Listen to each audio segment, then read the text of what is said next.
আলেমদেরকে নির্যাতন করতে করতে আল্লামা সাইদ রাহমাতুল্লাহি আলাইহি কত বছর তারা কারাদণ্ডে রেখেছিল, রাখতে রাখতে ওনাকে শহীদ করে ফেলেছিল। এক সময় ওনার জানাজা পর্যন্ত মানুষকে পড়তে দেয় নাই। কিন্তু আল্লামা সাইদ রাহমাতুল্লাহি আলাইহির স্থান মানুষের কলিজায়, কিন্তু তাদের স্থান হলো মানুষের জুতার নিচে। জীবিত সিংহকে যদি দেখতে চান, আল্লামা জসিমউদ্দিন হাফিজাহুল্লাহ উনি যখন জেলখানায় গিয়েছিল তার সম্মান যতটুকু ছিল, তিনি যখন জেলখানা থেকে বের হয়েছেন, জেলখানা থেকে তিনি বাঘের হুঙ্কার দিয়ে বের হয়েছেন। আল্লাহ রাব্বুল আলামিন বলেন, কুলিল্লাহুম্মা মালিকাল মুলকি তু'তিল মুলকা মান তাশা ওয়া তানসিউল মুলকা মিম্মান তাশা ওয়া তু'ইজ্জু মান তাশা ওয়া তুযিল্লু মান তাশা মান তাশা বিয়াদিকাল খায়র ইন্নাকা আলা কুল্লি শাইইন কাদির। আল্লাহ রাব্বুল আলামিন সূরা ইমরানের 26 নম্বর আয়াতে বলে দিলেন, কুলিল্লাহুম্মা মালিকাল মুলক, হে নবী আপনি বলে দেন, মালিকাল মুলক সমস্ত রাজত্বের মালিক হলেন আল্লাহ। তুতিয়াল মুলকা মান তাশাউ, আল্লাহ তাআলা যাকে ইচ্ছা করেন তাকে রাজত্ব দান করেন। এই কথাটাকে পুঁজি করে অনেক জালেম সরকারের লোকেরা বলেন আল্লাহ তাআলা আমাদেরকে রাজত্ব দান করবেন, তাতে তোমাদের সমস্যা কি? আমি বলতে চাই শুনে নাও, আয়াতের অপব্যাখ্যা করো না। আয়াতের ব্যাখ্যা হলো এমন, যদি তোমরা ইমানদাররা যখন আল্লাহ তাআলার পথে সঠিকভাবে লড়াই না করবে, ইমানের সঠিক প্রকাশ যখন না করবে, ইমানের প্রকাশ করে যখন তারা আল্লাহ তাআলার রজ্জুকে শক্তভাবে ধরে যখন জালেমদের পথে তারা যখন জালেমদের বিপক্ষে যখন তারা না দাঁড়াবে, তখনই আল্লাহ তাআলার পক্ষ থেকে তখন আয়াতটা নাজিল হয়ে যায়। আয়াতটা হলো আল্লাহ তাআলা তখন জালেমদের হাতে ক্ষমতা দান করেন। ক্ষমতা এমনিতে দান করেন না, আল্লাহ তাআলা দেখতে চান। তারাও আল্লাহ তাআলার কাছে ক্ষমতা চায়, তারা আল্লাহ তাআলার কাছে বলতে চায়, ওগো আল্লাহ আমাদেরকে ক্ষমতা দান করেন, আমরা আপনার কোরআন অনুযায়ী দেশ চালাবো, আমরা আপনার কথা অনুযায়ী কথা মানব, আমরা আপনার কথা অনুযায়ী দেশ চালানোর চেষ্টা করব। আল্লাহ তাআলা বলেন পবিত্র কোরআনের সূরা ইউনূসের 14 নম্বর আয়াতে আল্লাহ রাব্বুল আলামিন জানিয়ে দিলেন, ثم جعلناكم خلائف في الأرض من بعدهم لننظر كيف تعملون। আসলে আল্লাহ তাআলা তাদেরকে কেন ক্ষমতা দেন? রব্বুল আলামিন বললেন, সুম্মা জাআলনাকুম খলাইফা ফিল আরদ, আমি তোমাদেরকে সৃষ্টি করেছি খলাইফা ফিল আরদি মিন বাদিহিম, যারা পূর্ববর্তীতে জালেম ছিল, পূর্ববর্তীতে জালেম সরকারের মতো মানুষদেরকে জুলুম করেছে, রব্বুল আলামিন বলেন তাদেরকে, তাদের পরবর্তীতে আমি তোমাদেরকে খলিফা রূপে বানিয়েছি, তোমাদেরকে ক্ষমতা দান করেছিলাম, সরকার হিসেবে আমি তোমাদেরকে দিয়েছিলাম। কিন্তু শুনে নাও, আমি তোমাদেরকে দেওয়ার উদ্দেশ্য হলো লিনানজুরা কাইফা তা'মালুন, আমি আল্লাহ আসলে দেখতে চাই লিনানজুরা কাইফা তা'মালুন, কিভাবে তোমরা দুনিয়ার মধ্যে আমার জন্য কাজ করো, কিভাবে কোরআনের আইন তোমরা কায়েম করতে চাইবে, আসলে আমি এটা দেখতে চাই। কিন্তু তারা তো আল্লাহ তাআলার আসলে কোরআনের আইন বাস্তবায়ন করতে চায় নাই। তাদের অন্তরের মধ্যে হলে নেফাকে, তাদের ক্ষমতাধর লোকেরা বলে ফেলেন যে আমরা শরীয়ত মানি না, শরীয়ত মানতে চাই না, শরীয়ত দিয়ে কোনো দেশ চলবে না, দেশ চলবে গণতন্ত্র অনুসারে। তারা মানুষের বানানো লোক দেখানো নিয়ম অনুসারে তারা চলতে চায়, মানুষের বানানো লোক দেখানো, মানুষের বানানো গণতন্ত্র, মানুষের বানানো বিধান অনুযায়ী তারা চলতে চায়। কিন্তু আল্লাহ তাআলা বললেন না না, মানুষের বানানো লোক দেখানো ক্ষমতা আমার কাছে চলবে না।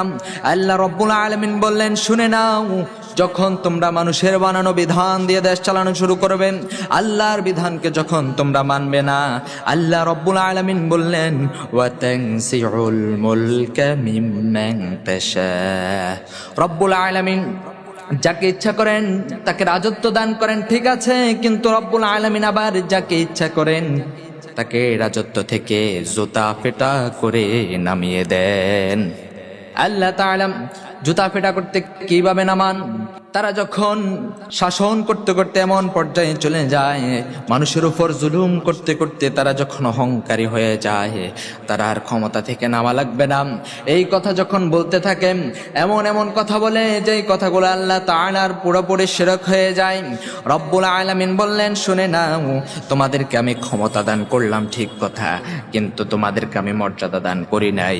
ওয়া তুইজ্জু মান তাশাউ ওয়া তুযিল্লু মান তাশাউ বিয়াদিকাল খায়র। আল্লাহ রাব্বুল আলামিন বলেন, ওয়া তুইজ্জু মান তাশাউ, তিনি যাকে ইচ্ছা করেন তাকেই তিনি মর্যাদা দান করেন। আপনারা দেখতে পাবেন এর সাধারণ ব্যাখ্যা যদি আমি করতে যাই, তাহলে আমি সাধারণ একটা ব্যাখ্যা করতে পারি। সাধারণ ব্যাখ্যা হলো, গত 15 বছরে যারাই জালেম সরকারের শাসনে ছিল, অধীনে ছিল, তারা আলেমদেরকে কম নির্যাতন করে নাই। আলেমদেরকে নির্যাতন করতে করতে আল্লামা সাইদ রহমতুল্লাহি আলাইহি কত বছর তারা কারাদণ্ডে রেখেছিল, রাখতে রাখতে ওনাকে শহীদ করে ফেলেছিল।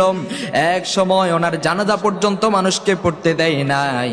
কিন্তু আল্লামা সাইদি রহমতুল্লাহি আলাইহির স্থান মানুষের কলিজায়, কিন্তু তাদের স্থান হলো মানুষের জুতার নিচে। তারা মানুষের জুতা পিটা খেয়ে দেশ থেকে বিতাড়িত হয়েছে। আল্লামা সাইদি রহমতুল্লাহি আলাইহির স্থান মানুষের কলিজায়। জীবিত সিংহকে যদি দেখতে চান, আল্লামা জসিমউদ্দিন হাফিজাহুল্লাহ, উনি যখন জেলখানায় গিয়েছিল, তার সম্মান যতটুকু ছিল, তিনি যখন জেলখানা থেকে বের হয়েছেন, জেলখানা থেকে তিনি বাঘের হুঙ্কার দিয়ে বের হয়েছেন। আসলে আমরা দুনিয়ার কাউকে ভয় পাই না, আলেমদেরকে সম্মান দিবেন। আল্লাহ বললেন, ওয়া তুইজ্জু মান তাশা, রব্বুল আলামিন যাকে ইচ্ছা করেন তাকে সম্মান দান করেন। আবার আল্লাহ বললেন, ওয়া তুযিল্লু মান তাশা, আবার রব্বুল আলামিন যাকে ইচ্ছা করেন তাকে অপমান করেন, অপমান করে দেশ থেকে বিতাড়িত করেন। শুধু বিতাড়িতই করেন না, কেমন ভাবে বিতাড়িত করেন? আল্লাহ রব্বুল আলামিন তাদেরকে দেশ থেকে জুতা পিটা করে মানুষের দৌড়ানি খেয়ে দেশ থেকে বিতাড়িত হতে হয়। দেশের মধ্যে কম জুলুম করে নাই।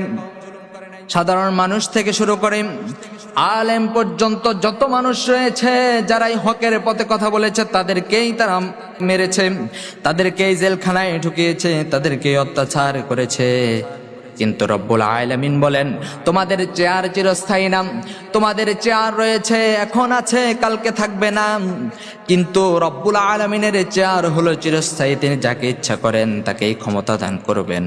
আল্লাহ তাআলা বললেন, ওয়াসিআ কুরসিয়ুহুস সামাওয়াতি ওয়াল আরদ ওয়া লা ইয়াউদুহু হিফযুহুমা ওয়া হুয়াল আলিয়্যুল আযীম।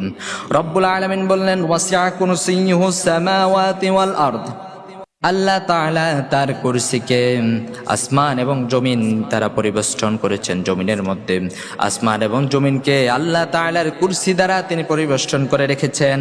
ওয়ালা ইয়াউদুহু হিফযুহুমা, আসমান এবং জমিনকে তিনি সংরক্ষণ করতে আল্লাহ তাআলার একটু ক্লান্ত অনুভব হয় না, আল্লাহর একটু বোঝা মনে হয় না। ওয়া হুয়াল আলিয়্যুল আযীম, তিনি হলেন সুউচ্চ এবং সুমহান। আল্লাহ তাআলা হলেন সুউচ্চ সুমহান। তার চেয়ার কেউ কোনোদিন নামাতে পারবে না। কিন্তু দেশের জনগণের চেয়ার, যারাই খলিফা হিসেবে নিযুক্ত হবে, সরকার হিসেবে নিযুক্ত হবে, তাদের চেয়ার আজকে আছে, কালকে থাকবে না। ঠিক কিনা বলেন? আসলে তাদের চেয়ার একদিন আছে, আরেকদিন থাকবে না।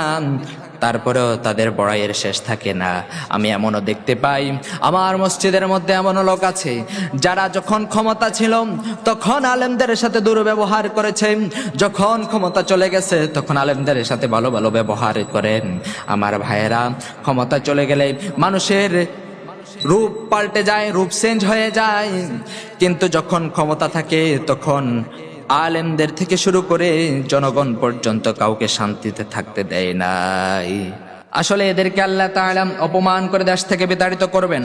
আবার রব্বুল আলামিন বললেন, শুনে নাও, বিয়াদিকাল খায়র, যত প্রকার কল্যাণ কাজ হয় সবকিছু আল্লাহ তাআলার হাতের মধ্যে রয়েছে। আল্লাহ তাআলা যা নির্দেশ করবেন তাই কল্যাণকর হবে, আর যা অপকর্ম, অপকল্যাণ যা কিছু হয়, যা কল্যাণকামী আমাদের জন্য, সব কিছু আমাদের নিজেদের হাতের কামাই।